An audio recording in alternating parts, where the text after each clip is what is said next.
आज का हमारा टॉपिक है स्ट्रक्चर ऑफ ग्लूकोज। ग्लूकोज के स्ट्रक्चर में दो पार्ट में हमें पढ़ने हैं। एक तो हमें पहले पढ़ना है ओपन चेन के बारे में, open chain structure of glucose, और दूसरा जो पढ़ना है वो है साइक्लिक स्ट्रक्चर। ठीक है, तो दो तरह के स्ट्रक्चर के बारे में हमें पढ़ना ग्लूकोज के बारे में, ओपन चेन स्ट्रक्चर और साइक्लिक स्ट्रक्चर ऑफ ग्लूकोज के बारे में। तो फर्स्ट हम देखते हैं open chain structure. Open chain structure of glucose. ठीक है, तो सबसे पहली चीज़ जो हम इसमें देखते हैं कि ग्लूकोज का जो मॉलिक्यूलर फार्मूला है वो C6H12O6 है, और इसका जो मॉलिक्यूलर वेट है वो 180 है। मॉलिक्यूलर वेट ग्लूकोज का जो है 180 है।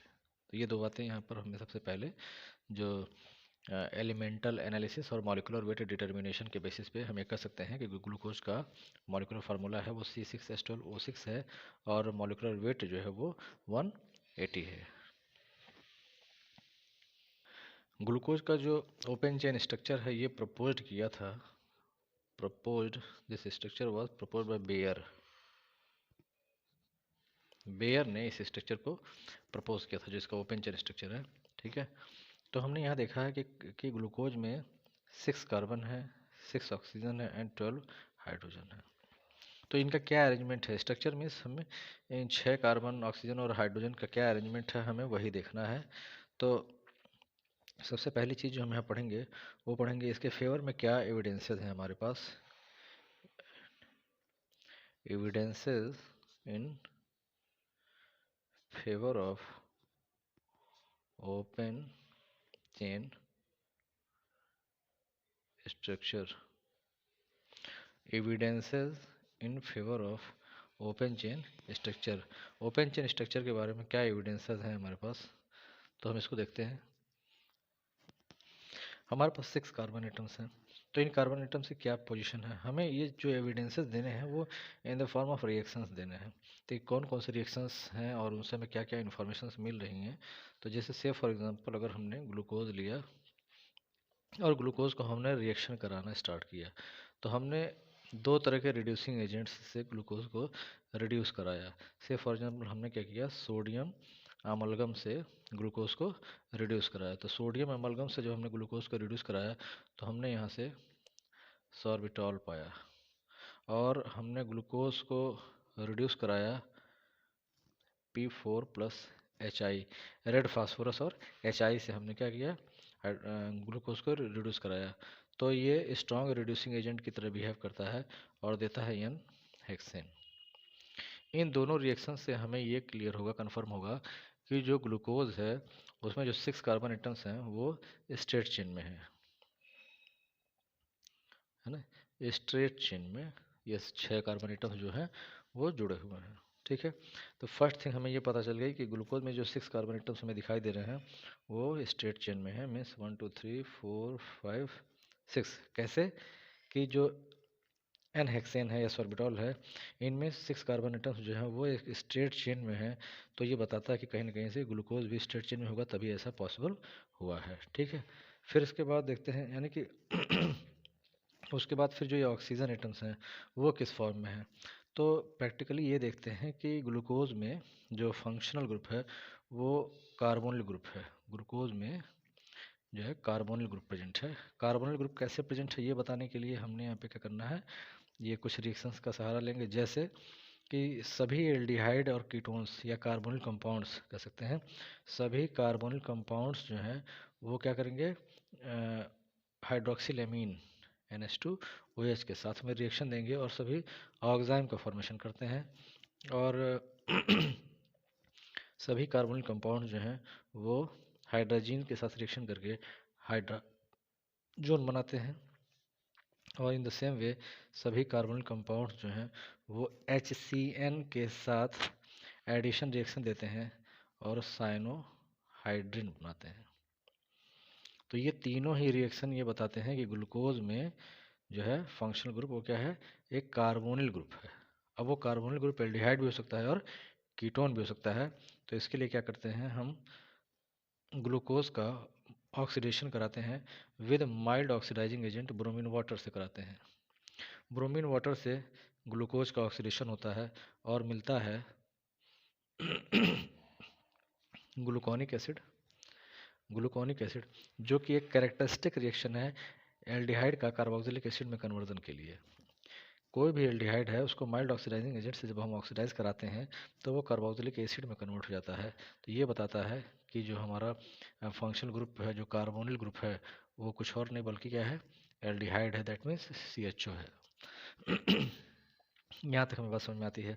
दैट मीन्स अगर हमारा कार्बोनिल ग्रुप कीटोन होता तो वो कहीं second, third, fourth, fifth carbon पर होता, बट चूँकि हमारा जो कार्बोनिल ग्रुप है वो एल्डिहाइड है तो निश्चित ही ये किसी टर्मिनल पोजीशन पर ही होगा।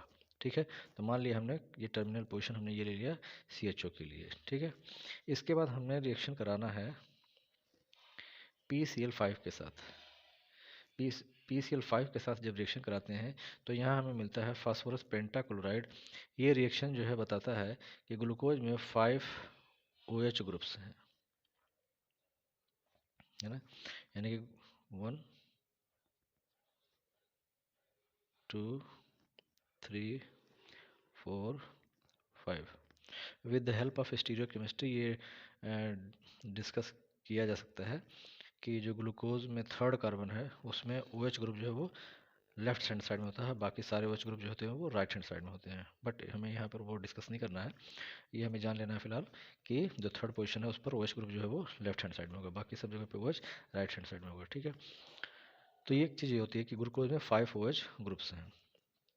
अब इसके बाद जो टर्मिनल पोजीशन पर होगा वो बट नेचुरल है, ये वाला जो एल्कोहलिक ग्रुप होगा वो कैसा होगा, ये प्राइमरी एल्कोहल होगा, प्राइमरी एल्कोहलिक ग्रुप। और बाकी के जो चारों हैं वो कैसे हैं, ये सभी सेकेंडरी एल्कोहल हैं।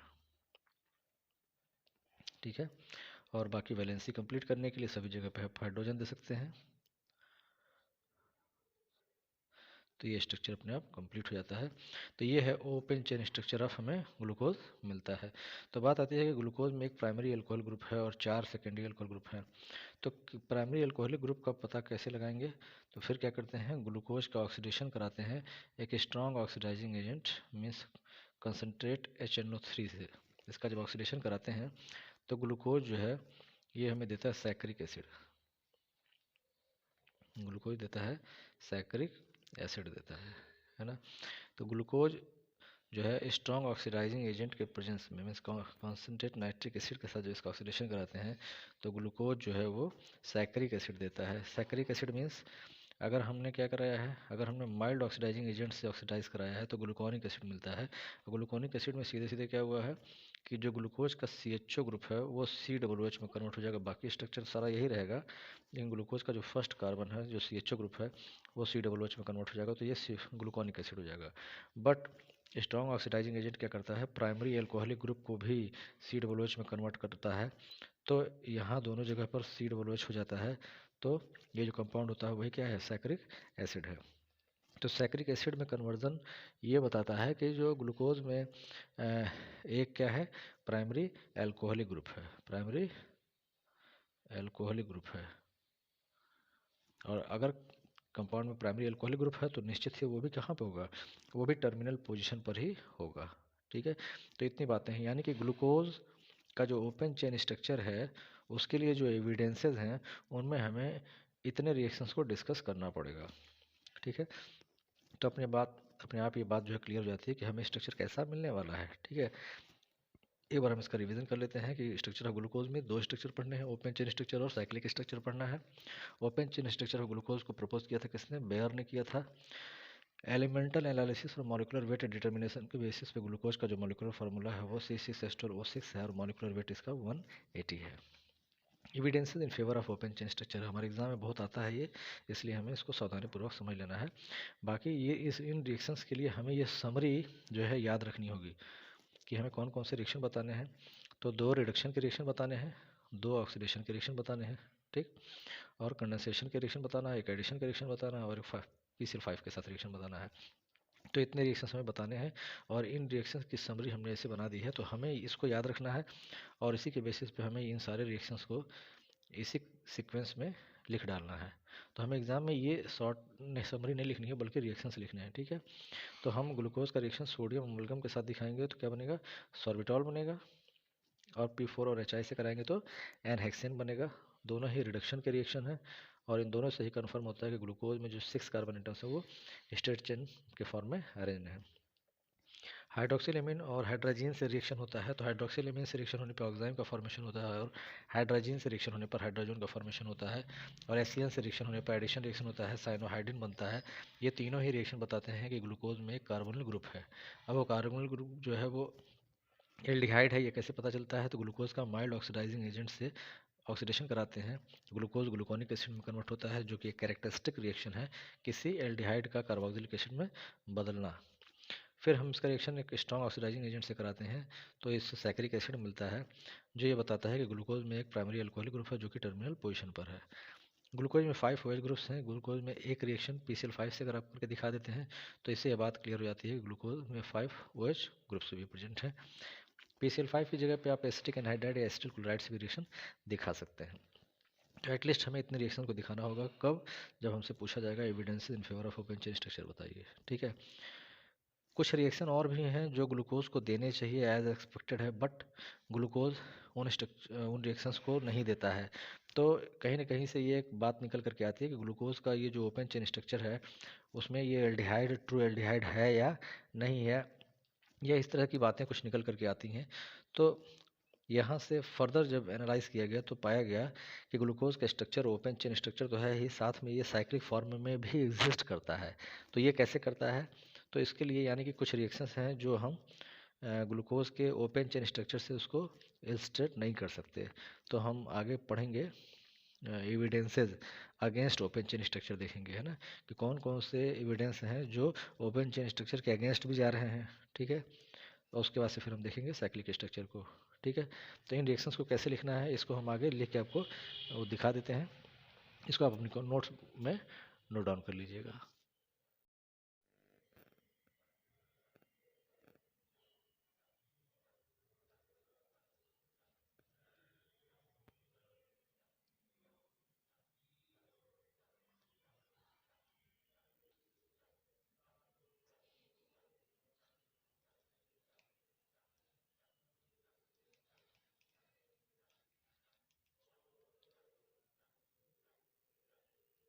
अब हम देखते हैं evidences against open chain structure. तो फर्स्ट एविडेंस जो होगा वो यही होगा कि सभी जो एल्डिहाइड्स होते हैं वो सिर्फ बेस के कलर को रिस्टोर करते हैं, जबकि ग्लूकोज जो है वो सिर्फ बेस के कलर को रिस्टोर नहीं करता है, ठीक है, जो कि एक कैरेक्टरिस्टिक रिएक्शन है किसी भी ट्रू एल्डिहाइड के लिए।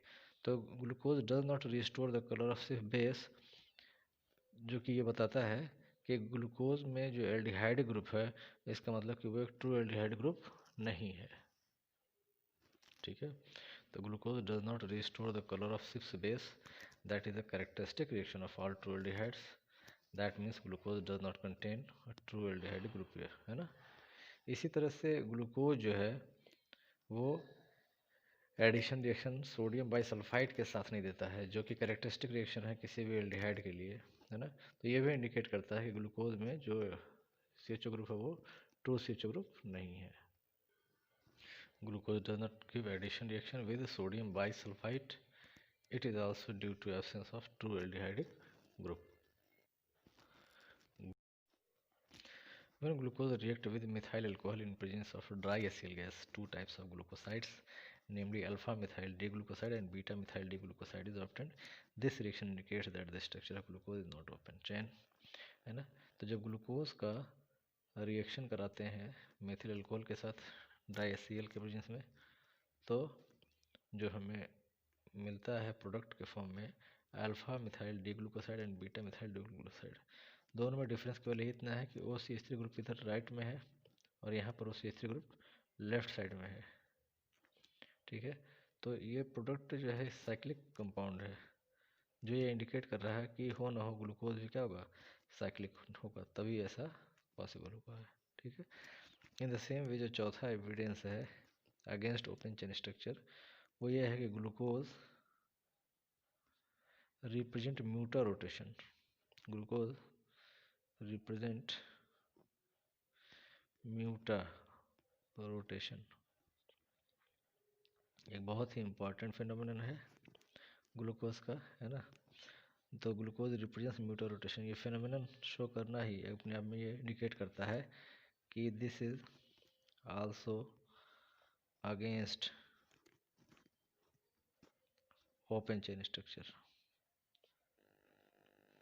ओपन चेन, ठीक है। तो evidences against open chain structure में हमें इन 4 पॉइंट्स को ध्यान रखना है। Glucose does not restore the colour of सिस बेस। तो किसी भी एल्डिहाइड का एक कैरेक्टरिस्टिक रिएक्शन है कि वो सिस बेस के कलर को रिस्टोर करता है, but glucose does not restore the colour of सिस बेस। ये अपने आप में बताता है कि ग्लूकोज में जो CHO ग्रुप है वो एक ट्रू CHO ग्रुप नहीं है ना। तो glucose does not restore the colour of सिस base, that is a characteristic reaction of all true aldehydes, that means glucose does not contain a true CHO group. और दूसरा है कि ग्लूकोज जो है वो जैसे सोडियम बाइसल्फाइड के साथ में एडिशन रिएक्शन नहीं देता है, जबकि सभी एल्डिहाइड्स या सभी कार्बोनिल कंपाउंड्स जो हैं वो सोडियम बाइसल्फाइड के साथ एडिशन रिएक्शन देते हैं, जबकि ग्लूकोज नहीं देता है। तो ये भी अपने आप में इंडिकेट करता है कि जो एल्डिहाइड ग्रुप है वो ट्रू एल्डिहाइड ग्रुप नहीं है। थर्ड है कि ग्लूकोज जब मेथिल अल्कोहल के साथ in presence of dry HCl gas react करता है तो 2 तरह के ग्लूकोसाइड्स देता है। When glucose react with methyl alcohol in presence of dry HCl gas 2 types of glucosides namely alpha methyl D glucoside and beta methyl D glucoside is obtained. This reaction indicates that the structure